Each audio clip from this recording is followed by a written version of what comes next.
So today I'm going to talk about muscle action.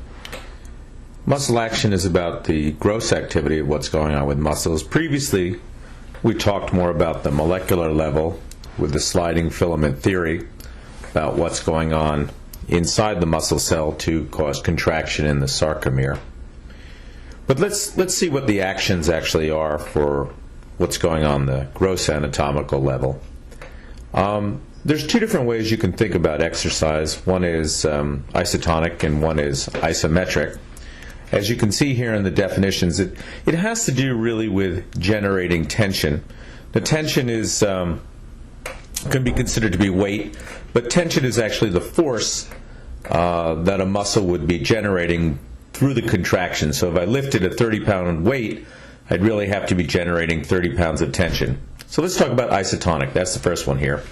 Now that's where joints move and the muscle length moves, but the weight, the tension is constant. And a really good example of that would be this picture over here. And you can see that person is lifting with free weights. So if I'm pumping up a 30-pound free weight, obviously my elbow joint is moving and my muscle length is changing, but the actual weight, the 30-pound weight, is not changing at all. Isotonic. Iso means the same. Tonic means tension in this case. Now the second type is this one right here. That's isometric. That's kind of the opposite. That's the one where the joints are not moving and the muscle length is not changing, but the tension you're generating by creating more contraction is changing. So a really good example would be crunches. So this guy over here is doing crunches, and if you've ever done that, you know it's kind of tough. He's lifting up his legs and holding in a position there and has to do a lot of tension to do that.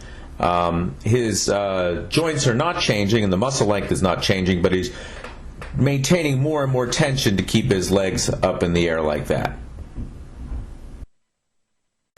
Okay, so we're going to demonstrate for you the two types of exercises. The first type is isotonic. That's when the weight is constant, it doesn't change, but your muscles and your joints will change position. So here we go. This guy is a constant weight, although he's increasing in weight these days, but right now he's constant. And now, the weight is constant, but my muscles and joints are still moving. That's isotonic. Okay, Logan? Okay. Now we're going to demonstrate isometric. That's when the length doesn't change of your muscles and the joints don't move, but you can increase the tension by pushing harder and harder on the contraction of the muscles. Ready? Yeah. Head to head, arm to arm, go!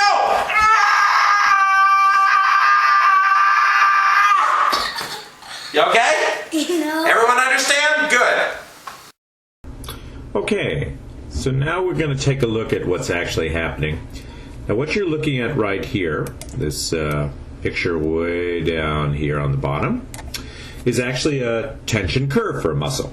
So let's imagine that we are changing the length of the muscle here. Now, we discovered last time that as more cross-bridging occurs between myosin and actin, you should get more tension. And that's what's happening over here on the y-axis. So when we find that perfect lengths where we get the maximum amount of overlapping, we get the maximum amount of tension. But as we try and push them closer and closer together, we start losing some of that. It gets too contracted, really, and you actually start getting less cross-bridging per unit and get less tension.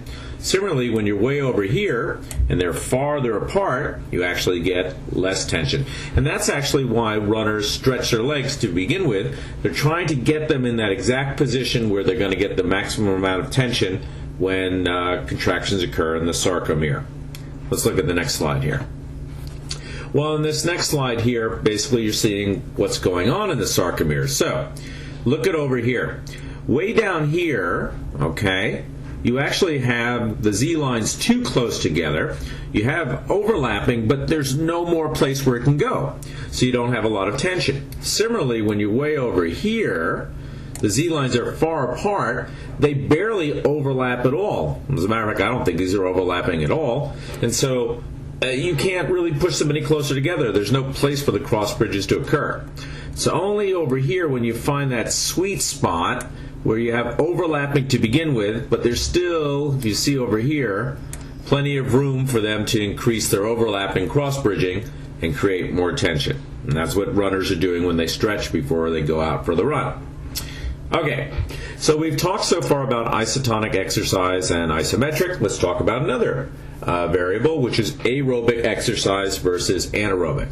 Now, aerobic, people are probably familiar with. That's when you use oxygen, and anaerobic is when you don't use oxygen. We know that from bacteria. What type of exercises would use a lot of oxygen? Well, typically slow, continuous exercises use a lot of oxygen. So, Pilates, getting on the bike, getting on the treadmill, going for a long jog. Low, continuous, steady exercises tend to be aerobic, really build up the lungs. Anaerobic, conversely, is exactly the opposite. Those are fast bursts of exercise. So they degrade glycogen right away, but they don't really have time to incorporate oxygen in the whole pathway of cellular respiration. I hate to admit it, I'm a golfer, and so golf, unfortunately, is a good example of anaerobic. You get in the cart, you drink a beer, you get out there, you hit the ball, bang, a little burst of energy, and then you get back in the cart and drive to the next hole. So fast bursts of exercises would be a good example of anaerobic exercise. Aerobic exercise is a slower, longer exercise like jogging. It will strengthen your heart and lungs. Anaerobic exercise like sprinting or weightlifting is a short, high-intensity workout. These exercises help build muscle and speed. Both are important parts of a complete training program. For more information and to find more tips, go to our website or visit us on Facebook. A third way to look at muscle action is the speed of the muscle. Now remember we talked about how myosin is one of the major proteins in the contraction of muscle. Well, myosin is also an enzyme. It's an ATPase. That's how we get the ATP to cross-bridge to actin. And it can do this fast, it can do it slow. So we have two different types of muscles which are fast and slow contracting muscles. In general, fast muscles are dexterity and slow muscles are endurance. It's a really interesting example we can use is in chickens or ducks. You often, like a turkey, you talk about white meat and dark meat. Same thing when you go to KFC, order a bucket of chicken, dark meat, white meat. Well, what exactly is that?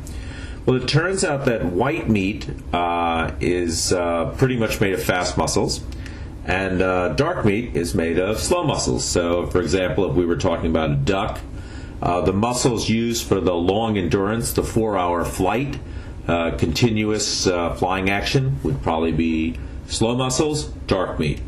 And the reason why it's dark actually has to do with a type of hemoglobin called myoglobin, which those sort of muscles would have to have a lot of, and that's what gives it its dark color. Okay, moving on here to the next slide. Let's talk about muscle innervation itself. Very, very interesting. So the action potential comes down to the neuromuscular junction, and it jumps across through acetylcholine, and it causes an action potential. Every time a muscle fiber gets depolarized, we get a single event. So right here would be a single muscular event. That event is called a twitch. Let's go ahead and write that down here.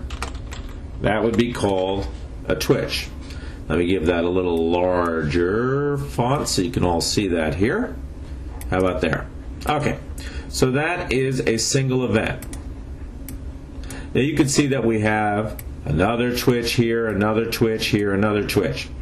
Each one of those twitches resulted from a single action potential depolarizing them.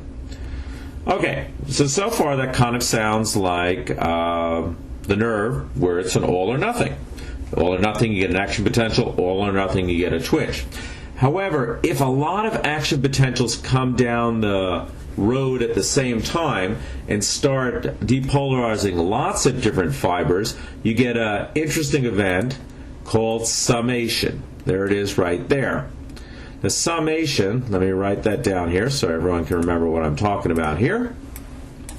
Summation means that they don't have time to relax, and they build up in intensity, so you actually get more tension developing than you would from a single event. So this is no longer an all or nothing event. Now you have a whole bunch of them adding up together to get a greater tension. And eventually it reaches a plateau, and the tension gets so high, this way, so high that you get what's called tetanus. And that is, let me circle that for you right here, the maximum amount of tension that the muscle can develop. So lots of twitches. As they come together really fast, they summate, and then they reach a plateau, which is called tetanus. And if it doesn't stop, you get lockjaw, and that's what tetanus really is, which is caused by a bacteria. Now the last thing is this guy over here, fatigue. You can see that eventually the maximum tension starts to drop off there, even though we're continually innervating those muscles to contract. For some reason we're still losing tension, and that's the last thing we need to talk about then, which is muscle fatigue. So muscle fatigue, what is it caused by? Well, for some reason, nobody knows exactly, but they suspect you're losing your ATP, or you're losing your calcium concentration in the muscle, or it could actually be lactic acid is building up, and that's causing it to happen there. We know that happens when you run a long time. You get that pit feeling in your stomach from anaerobic exercise. Well, what's really interesting is how long would it take then to recover from this situation? An athlete who's in really good shape would probably take a very short time. So if I was running a long race and then I kind of collapsed at the end of it, at what point could I get back to having the same sort of speed and endurance? If I was doing push-ups and I finally stopped, could I go back to doing them right away? Probably not. I'd probably have to rest for a while till I recovered. Something has to be recovered. The shorter the period means the less muscle fatigue. And I think that's where we'll end our story for today.